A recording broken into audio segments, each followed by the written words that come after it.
The most basic fundamental dimension of prayer is that it's something which we should not be distracted within. So we separate, men and women are separated, and it's not a negative thing at all, actually. So I can understand, like, and at the high school ages, in and around puberty, yeah, good luck trying to not, like, oh, over here, buddy, let's focus on this. But by the time you get to a college age, it's significantly easier to not be distracted. Okay, I beg to differ. I think that HaKadosh Baruch Hu created men and women with a natural attraction to each other. And that's good. That's the way it's supposed to be, Sure. and that's where the next generation comes from. So that's not something which shouldn't frighten anybody, shouldn't concern anybody. It's great like that, but it means that natural attraction is something which doesn't disappear post puberty. It's something which is there the whole time. Agreed. Hold on. I didn't go to college, so I don't know what goes on in college. But I have a funny feeling that the man, woman, man pursuit is pretty overt. I would have thought.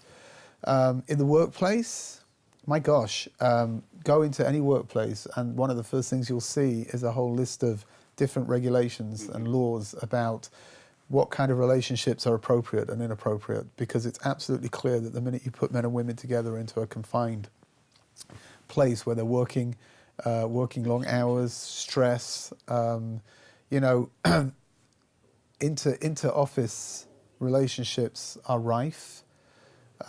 People taking advantage of positions of authority, which of course is normally men, but sometimes it's women as well. So I think it's a little.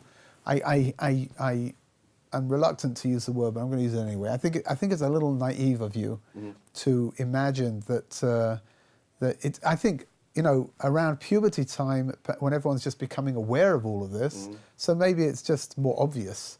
But I think that in general it's something which is there, and that the truth is that's the way it's supposed to be. It really is.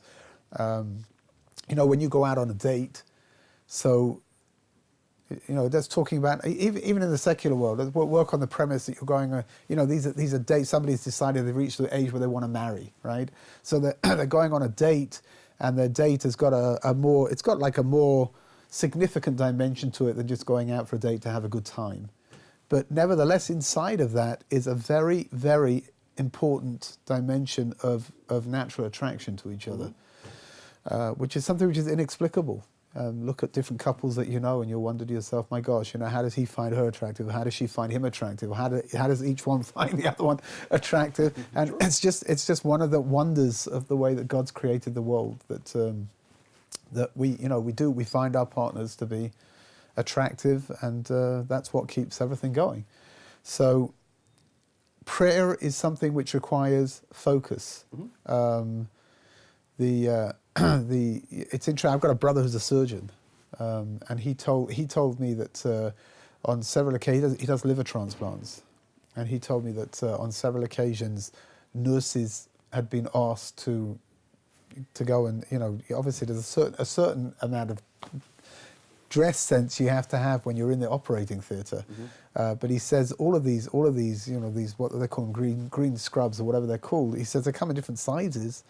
And sometimes nurses have been asked to go and put on something a little bigger than what they were wearing, because he says it's distracting. Not in a, again, I'm not suggesting that anyone in there is like some kind of a sex maniac who's just, oh my gosh, look, gosh, there's an elbow, let's go. But nevertheless, we're all human, that's for sure.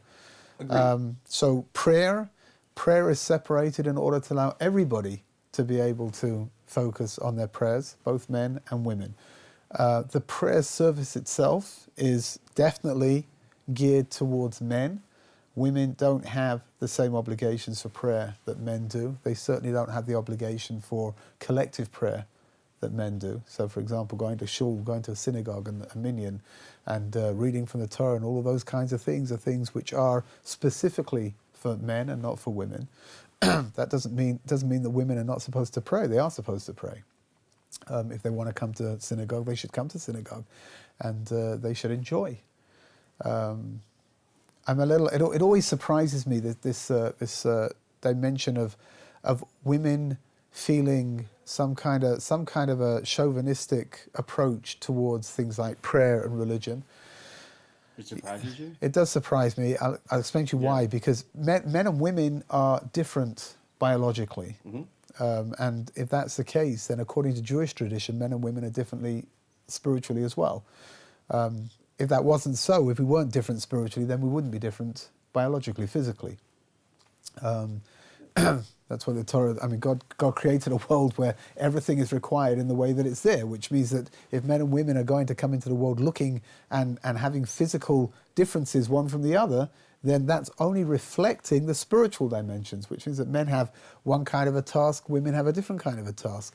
And that's going to be seen inside of the different physical differences that there are.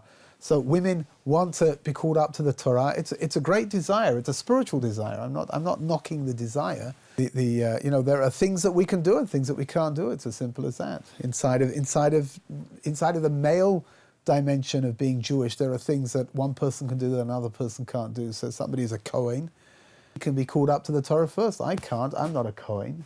However much I'd like to be called up first, it's not going to happen. There are, different dimensions, different strokes for different folks, I think, which means that I'm always a little bit taken aback. Don't misunderstand me. I abhor chauvinism. I really do. But I look at chauvinism as being, for example, in America, they came out a couple of years ago with a study that women in high positions of different commerce and banking and finance and whatever it was, earn on average 7% less than men do. Now, why would that be? That is chauvinism. Only 7? It's like 70%. No, I'm talking about up. I think what happens is that as you go up, of course it's almost impossible. Can you imagine somebody? What was that lady who got to that? She became the CEO of HP.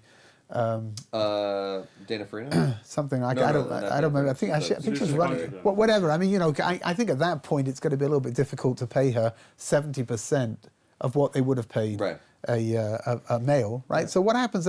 They squeeze out bits and pieces from here and there. In the top levels of executive positions, there's a 7% difference. Mm-hmm. Now that's chauvinism. Yeah.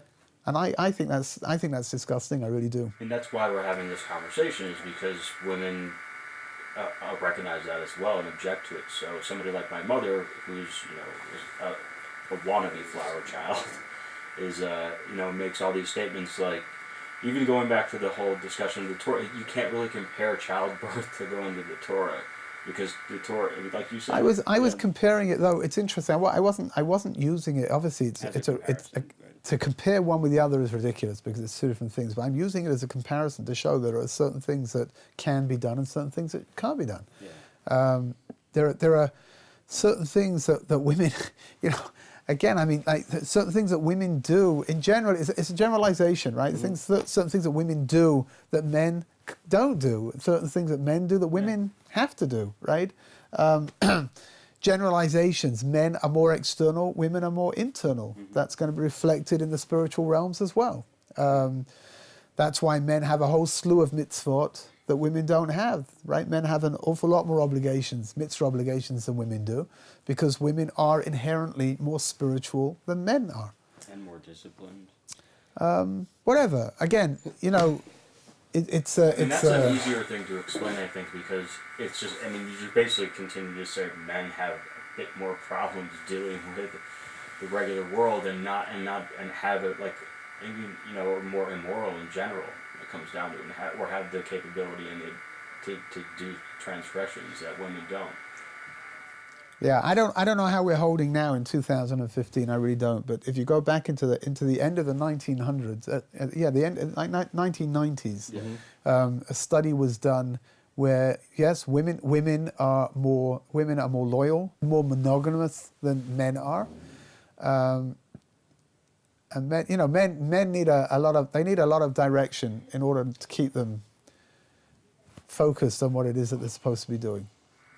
So, one is that my understanding is that it's around 25, but it's different for different people. But that's when your prefrontal cortex which is the part of the brain that's responsible for long-term planning, the thing that can actually see outcomes, really develops, really is done forming, right? Which is one of the reasons why an 18-year-old will do some crazy performance stunt, and a 25-year-old will be like, "That's dumb. I'm not, no." So, and that's why I say that's why I was going back to a college age. So I'm saying when you can see the outcome of your actions, and you can see how it actually plays out, a lot of the dumb kid stuff seems significantly less appealing, and that's why I said it's significantly easier to not be distracted, or not to be as distracted when you get to that age. Two, that humans have these failings is not new, but our aspirations are to rise above our failings. It's not to eliminate the choice ahead of time. Like, you can't, like, the way that you know Gemara, the way that you know Torah is by stumbling through it. I'm murdering the teaching, but that's, like, how do you know you have mastery of it is after you've slogged through it and you've done the work and you messed it up a bunch of times and you're understanding. And then you're like, oh, well, now I got it. The same thing with interactions. Like, if you are failing to treat people like people, if you are failing to be empathetic and you're imposing your own kind of worldview on other people, as I'm doing right now, then if you're failing to have empathy, then that's also a failing. And you need to kind of, like, muddle through, like, oh, right, because I shouldn't be saying this. This is making me feel uncomfortable. Sorry. Like, I recognize that, I apologize, I'm going to move on now. In terms of exploitative behavior, it doesn't necessarily have to be male-female, like, for the boss to take advantage of the intern. There's an opportunity for a particularly egregious transgression, but you can still take advantage. And by the way, and that is a failing that we should aspire to move beyond. Agreed, 100%. I did not disagree with anything you just said. Okay. Which means that the Torah is supposed to be teaching us to be sensitive, to be empathetic, to not to take advantage of people, and there is no doubt whatsoever that I would imagine in the majority of workplaces, the lower classes are being taken advantage of. Certainly in their eyes, that's for sure. Possibly it's true, possibly it's perception, but the bosses have demands that they demand of people. You've got to live up to them, right? If you want to move on in that business, you want to move on. You got to live up to all of these demands. Again, that's 100% true for sure. The male-female dimension just adds another layer of being able to take advantage of people, which means that if I've got somebody working for me, another man, and I am heterosexual, then I'd be able to abuse him up to a certain point, which means do this, do that, stay here, don't go home. I want you to whatever it takes, right? But if the person working for me is a woman, it gives me a whole new dimension of being able to abuse my position of responsibility and to abuse that relationship as well. That's not, you're right, it's not new, it's been going on since the beginning of time. That's for sure.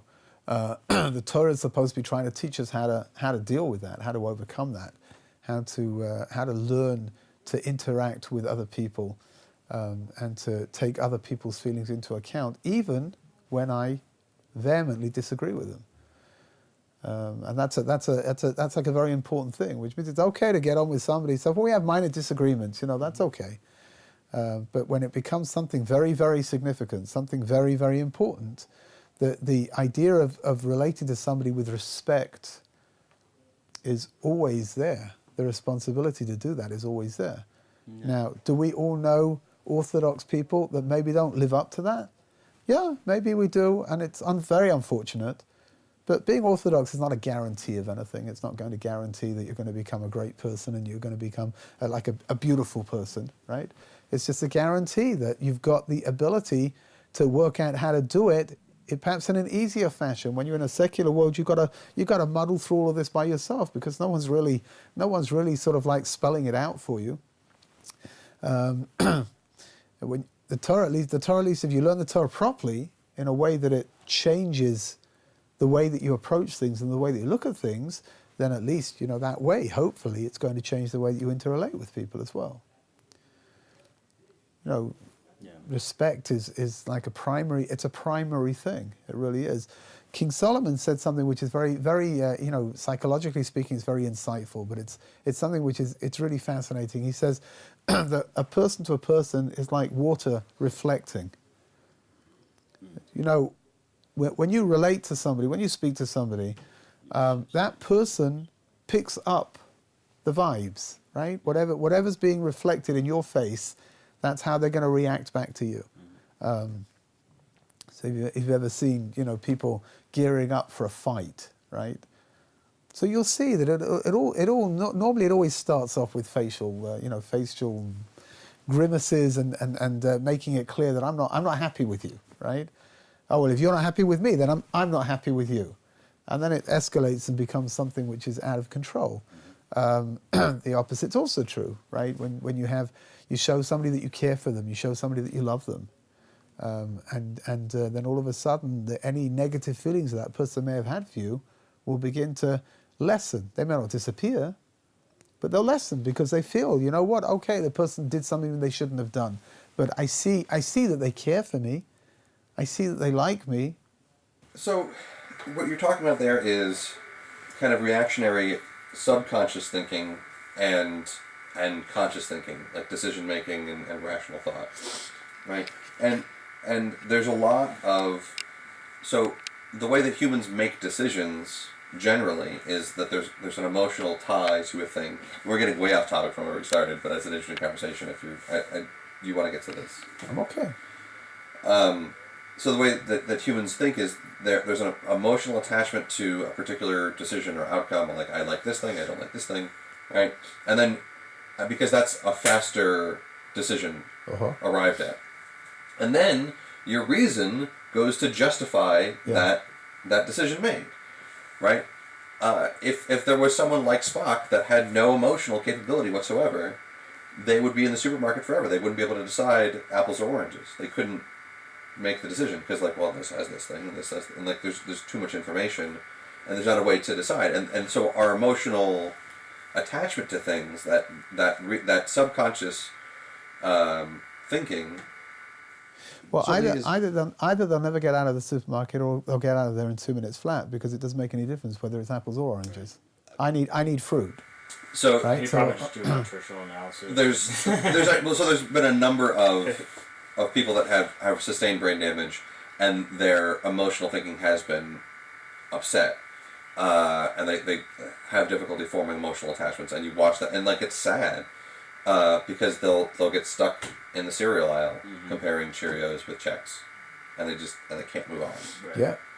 Yeah. And many other ways they're normal and functioning humans, but because their emotional attachment, that subconscious thinking is altered, it affects it in surprising ways. And I bring that up to say that if you're just responding to the subconscious, you're grimacing at me, so I'm responding back in kind, and I'm reflecting it, and my consciousness is not checking in and potentially overriding my subconscious, then that can cause a lot of upset in a lot of different ways. Not checking in with yourself and realizing what you're feeling when you're feeling it. I think subconsciously, that's default mode though. Yeah, absolutely. Which is I will relate. I have one of my sons is absolutely brilliant, but he's like he picks things up straight away, which is a bit of a problem when they're learning in school, because the Rebbe has to keep repeating things for the kids that don't, and he's caught it the first time. But on top of that, the Rebbe said it took him a while to work this one out. He says he doesn't look like he's paying any attention, but he's picked it all up.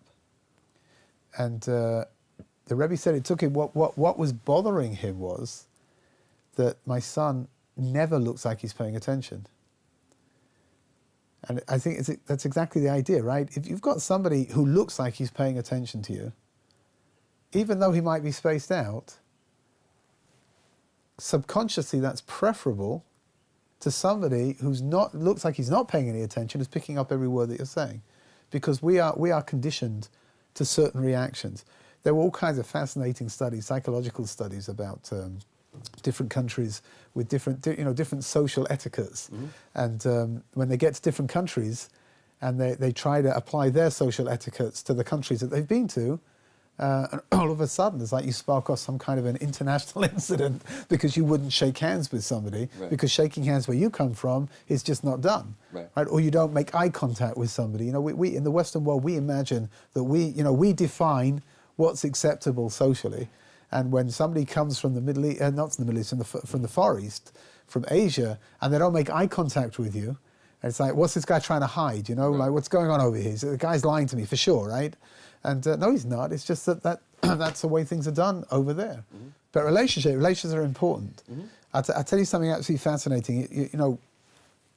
Feminism and chauvinism. Husbands and wives. Inside of Jewish law, so there's a couple of weeks every month when they're not supposed to have any physical contact with each other. Mm-hmm. Right, so when the lady's having a period, a couple of weeks, but it works out at 13 days. Yeah. Right, when the lady's having a period, and then the period has to stop, and then she has to count a certain amount of days before she can go to the mikveh, and then she immerses herself in the mikveh, in the water, and then she comes back, and then they can have physical contact with each other again. The Gemara describes the night that the wife comes back from the mikveh as being like a little wedding, all over again. Because there's been 2 weeks worth of separation and anticipation and excitement. But there's something far, far deeper. The easiest way to communicate with somebody is physically. Right, so if your wife has had a hard day, you want to just give her a little bit of support. The simplest thing is give her a hug, right? You want to show your wife that you love her. You give her a kiss, right? You want to show your wife that you care for her. You hold her hand, right? All of it. That's the easiest way to communicate, is through the physical. Maybe not to communicate, but to give over your emotions. The easiest way to do it is through the physical world, right? Through the physical body. What we have in the Jewish world, in the Orthodox Jewish world, is that you have an obligation 2 weeks in the month to show your wife how much you care for her and how much you love her and how much she means to you in a non-physical fashion. And that means that you've got to learn how to communicate properly. It means that you've got to learn how to show things. Leave ice cream. Just yeah, like the little you know what? a little flower somewhere goes. It's like I was going to say that, but I didn't mean it facetiously. I know it's a gesture that reveals an awful lot. Knowing that you've got to learn how to talk to each other without any kind of physical connection is something which helps you build a relationship which transcends the physicality, which is terribly important, because as people get older, as a rule, right, get into middle age and to older age, so of course they become less attractive. But if your relationship is no longer based only on the physical dimension, but it's based on an emotional and a spiritual dimension as well, then your relationship is going to grow. The longer you're together, the more it's going to grow, because you're connecting in all different kinds of ways, not just in physical ways. And it has a depth to it, the relationship has a depth to it, which is unbelievable. It really is. And that's why in the Orthodox Jewish world, unfortunately, numbers are on the rise, but divorce is much, much less than it is in the secular world. In the secular world, 52% of couples are getting divorced. Yep. That means that one in two, right? Just over 1 in 2, which means that, you know, when this person, why is this person getting married? He's got a 50% chance it's not going to work out because he knows it's not going to happen to me, right? But there's a 50% chance that it is going to happen to him, right? In the Orthodox world, it's a lot lower than that. A lot lower than that. Again, it exists. Unfortunately, it's on the rise as well. And if you ask me, the reason that it's on the rise is because we've been so completely exposed to the secular view of the world that we want everything to be perfect without doing any work. And it's a problem because inside of relationships, it doesn't work like that. Right? The more you put into it, the greater your relationship is going to be. And that's a very, very significant dimension. It really is. Well, but the other thing also is, just because a relationship ends doesn't mean that it was all bad. Like, ideally, you want to have the relationship with someone that you can be with forever. But times change, people change. There's no doubt whatsoever. The Torah makes it, you know, I always tell my students, no one ever believes me, but Judaism is the most realistic religion in the world. It really is. And it you know, it takes into account that relationships may not work and people have to get divorced. Roman Catholicism, you can't get divorced. You know, it's forever. So, Suckers. yeah. Judaism for sure. The only thing that Judaism is saying is, you know, think long and hard before you do it. That's all, which is not such a radical idea, even though in today's generation, you know, kids today, I tell you what. whatever. It's like, you know, it's pretty sad. My father, it used to bother him when people didn't get on with each other. So he would try to make peace between different people when he found out people were falling out with each other. And I remember when he used to work with couples, but not just couples, even, you know, friends in shul that don't, you know, fell out with each other, whatever it was. And I remember once he went to a couple, he went to speak to the husband. And when he went to take on these things, it normally took a while. You know, he'd come back a few hours later and he'd be pretty exhausted, and he came back after about 20 minutes for asking what had happened. So he says I really had nothing to tell him. So I asked him why he was getting divorced, and he said it's not fun anymore. He says, when I heard that, I mean, he's a guy with 2 children, right? He says, when I heard that, he says, what am I going to tell him? What am I supposed to tell him? What? You know, responsibilities, obligations, build your relationship, put the fun back into it, learn how you know, fun, you know, for example, fun when you're married, fun when you're 20, 25 years old is not the same as fun when you're 40 years old, right? You know, grow up. I think part of the problems in our generation is that God created us in a way that we see that we're getting older, and that we go through periods in our lives, you know, from childhood to teenagerhood, into adolescence, into adults, into middle age, into older age, and those periods are there in order for us to be able to react and to live within the period that I am. Right? I should know that this is what I am right now. This is what I need to know. And we live in a generation where everybody's trying to deny that. So people get involved in plastic surgery, and they take medication to make themselves young, or to behave in a young way anyway. And the problem is that, you know, now you've got 50, 60, 70-year-olds that are behaving like kids, which is that's not the way it's supposed to be. It really isn't. You know, we're supposed to grow, and we're supposed to become wiser, and we're supposed to become more capable of assimilating information and making decisions, and you know, good midlife crises are something which have always existed. My mother always used to say that she prefers that her children have their crises, you know, be horrible teenagers, and then, you know, get it out of their system then, rather than sort of wake up when they're 50 years old and, you know, sell their wives and buy a little red sports car or something. How good is good enough? When have I done enough? And and part of the answer is that I know is that on the one hand, you're never done. Like, you're always growing, you're always doing, and at some point you've made enough money.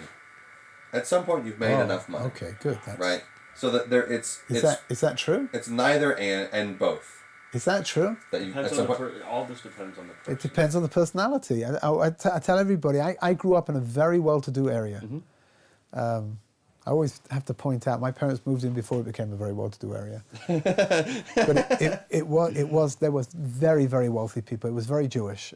And in my parents' shul, there were a whole bunch of people over there they were incredibly wealthy. And first of all, they were all a bunch of miserable old so-and-sos. But aside from that, they all had dreams. So this one was going to, once he'd made enough money, he was going to just get involved in charity work and not do anything for the rest of his life. And this one was going to go and sit and learn in yeshiva for the rest of his life. And this one was going to buy a yacht and go around the world. And none of them ever did what they wanted to do. Because the truth is they wanted to work. That's what was important. So it's true that maybe the money's not driving them anymore. They've got so much. But the inbuilt inside of human beings somewhere is this desire to do, to produce, to somehow to live forever, I think. It's a certain sense of being immortal, right? If I establish something which is enormous, I'm humongously successful. And that's also good. There's a midrash which says that somebody who has 100 wants 200. And if you've got 200, you want 400, right? So first of all, Rav Chaim Shmulevitz, the late Rosh Hashiva in the Mir, he used to say like this: look, your dream's getting further away. Of course, it's doubling, but when you've got 100, you just need another 100 to get to your dream of 200. But once you've got 200, then you need 200 to get to 400, and 400 needs 400 to get to 800, and 1600 and 3200, right? And it's just getting further and further and further away. So the question is, why did God? Why are we made like that? So the answer is very simple. Because without those desires, the world will not get built. And the same desire to build up IBM or Apple or whatever it is the same desire that drives people to become the best person they can possibly become. It just depends. It's taking something and channeling it in a different direction. Which means desire is great. The more desire you've got, presumably, the more productive you're going to be. Desire is fantastic. The only question is my desire being channeled into the right place or not? So the story that I like, Neil deGrasse Tyson, whom I enjoy very much, was telling a story. He was giving a lecture about how humans don't get along well with big numbers. So Bill Gates has a net worth, or at the time, and telling the story, had a net worth of $45 billion. $45 billion. Like, what does that mean? That's a number. It doesn't relate to our everyday. So Neil was telling the story that, like, okay, well, what's the smallest currency that if you found it on the ground, you'd stop and pick it up? So if you see a penny on the ground, keep on walking.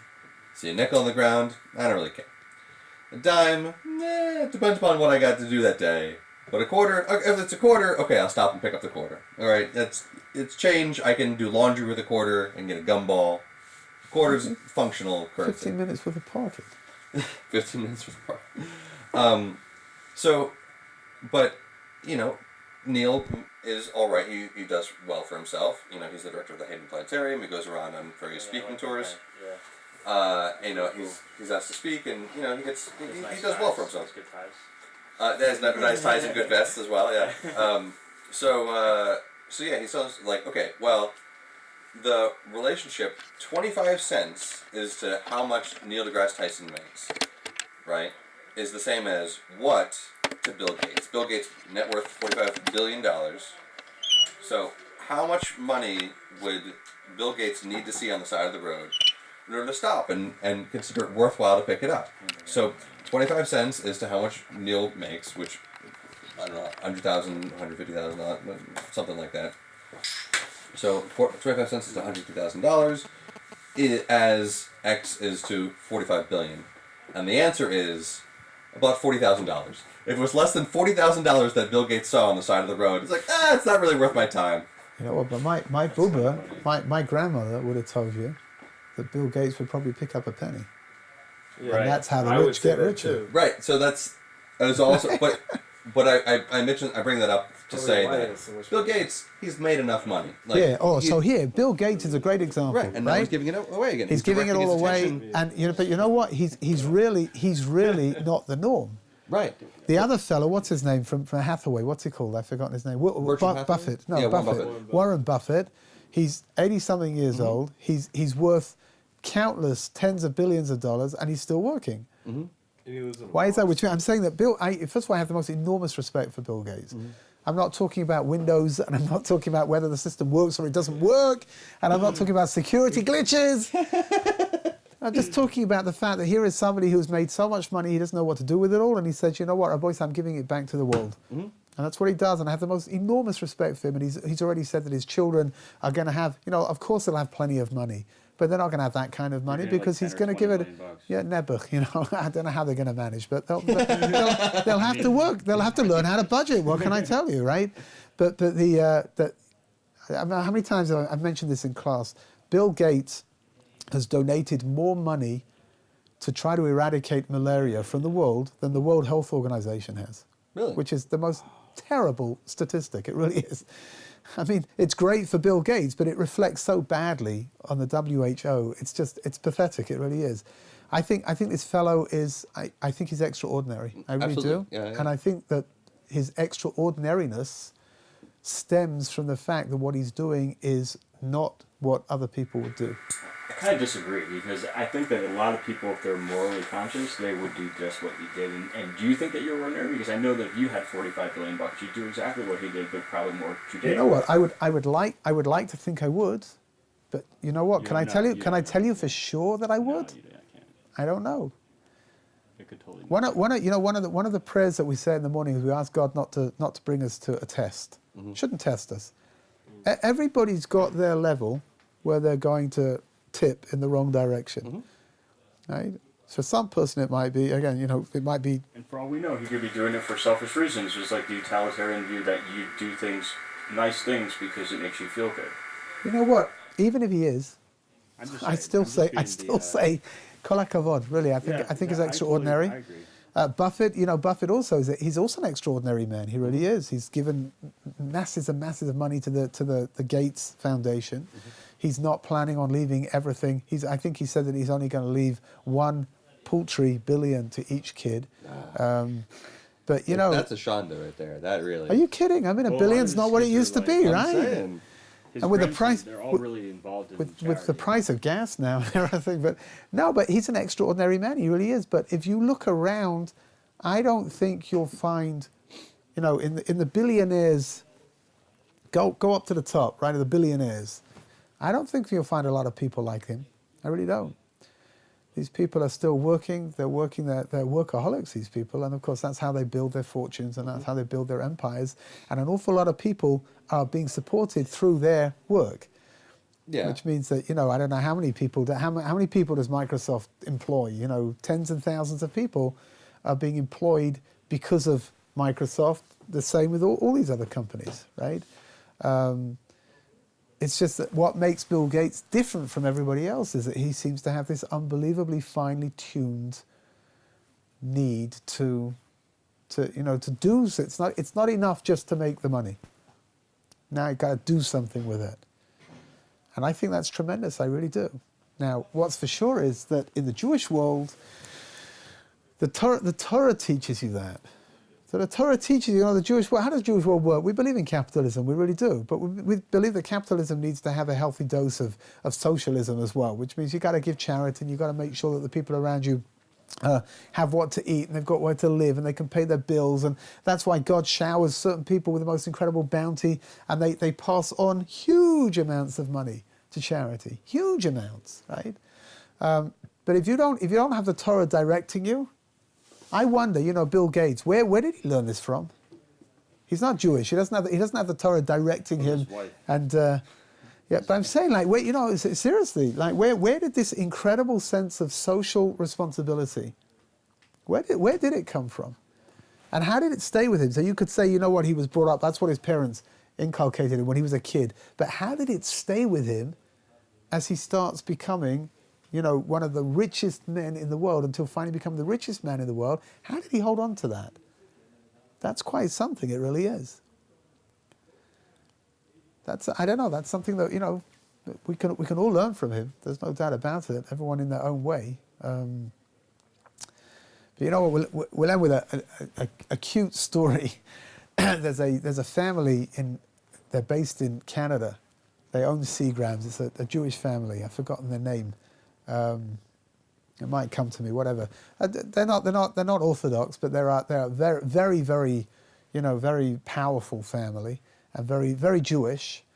And there was once a news conference about something that some business deal that they just taken care of, and at the end of the news conference they were taking one of the brothers was taking personal questions from the journalists, and one of the journalists says to him, "So how did you make your money?" So he said like this. He says, "When I was a kid, so I used to go to school and my mother used to make me a sandwich, and one day my friend didn't have a sandwich. He was hungry and he asked if he could have mine. I wasn't that hungry, so I gave it to him. A couple of days later, same thing happened again. So I gave it to him. I said, why? I wasn't bothered. He said, this happened, 6, 7, 8, 10, 15 times. And I began to think to myself, why should I do this? So the next time he asked me for my sandwich, I said to him, you can have it. He says, but I'll sell it to you. So the kid says, okay, how much do you want? So he says, I don't know, what's a small amount of money? A dime. It's not my currency, but a dime. So I gave him a dime and I gave him my sandwich. And then he, a couple of days later, the same thing again, Till finally I said, Mummy, I came home and I said, Mummy, could you make me 2 sandwiches, please? And I carried on selling him one. I was eating the other one until one day one of his friends came and said, can I have your sandwich? And I started selling it to him as well. And I had this large jam jar. And every day I would come and I would put my dimes and my nickels into this jar. And after a while, I was taking, 4 or 5 sandwiches every day into school, and I was selling them. And this jam jar was getting bigger. It was getting fuller and fuller, until finally, one day, my grandfather died and left me millions of dollars. That's hilarious. You watch, you watch all these journalists like writing this whole thing down. And then what? Thank you. I guess that the moral of the story is that being good is a continual struggle. Mm-hmm. There are very few people in the world who are created good. They just have good natures. Right? We have to work on ourselves. We really do, in order to take other people into account. Like I said at the beginning, to be empathetic and to be sensitive and to recognise that different people have different attitudes and different needs and different requirements. And it's an ongoing task. It really is. We got to keep working at it till Amit Hashem. At some point, hopefully, it becomes more or less second nature. But you know what? Times of high stress, people revert back to. Yeah. See, when people get sick, the kind of sicknesses that people get, especially when they get old, where they become unrecognizable. Personalities become unrecognizable. And according to some opinions, I don't know this stuff. Certainly, there's no definitive ideas over here. But according to some opinions, it's the person's becoming who he really is, which is somewhat disturbing, right?